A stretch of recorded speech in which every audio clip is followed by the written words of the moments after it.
বাতিল হচ্ছে আনসারদের ৬ মাসের বিশ্রাম প্রথা। রোববার বিকেলে সচিবালয়ে এই কথা জানিয়েছেন স্বরাষ্ট্র উপদেষ্টা। তাদের দাবি নিয়ে ৭ সদস্যের কমিটি করা হয়েছে। এদিকে আশ্বাসের ভিত্তিতে আন্দোলন স্থগিতের ঘোষণা দিলেও তা প্রত্যাখ্যান করে আন্দোলন চালিয়ে যাচ্ছে আনসারদের একটি পক্ষ।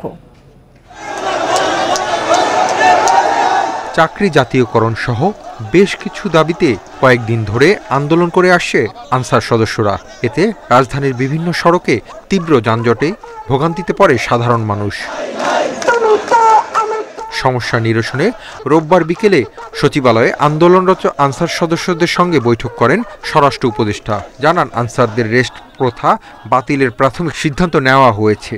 সুপারিশ কমিটির রিপোর্টের ভিত্তিতে বিবেচনা করা হবে জাতীয়করণের দাবি। আমরা একটা সিদ্ধান্ত উপনীত হয়েছি, এখন থেকে রেস্ট প্রথা থাকবে না আনসারে। আর অন্যান্য যে তাদের দাবি দাওয়াগুলি আছে ওই জন্য একটা কমিটি করে দেওয়া হচ্ছে। এই কমিটি পর্যালোচনা করে আমাদের কাছে পাঠিয়ে এবং তা আমরা আন্তঃমন্ত্রণালয়ে বসে একটা সিদ্ধান্ত নিব। স্বরাষ্ট্র উপদেষ্টার আশ্বাসের পর আন্দোলন স্থগিত করে আনসার সদস্যরা। আন্দোলনের সমন্বয়ক বলেন, সবাই কাজে ফিরে যাবে।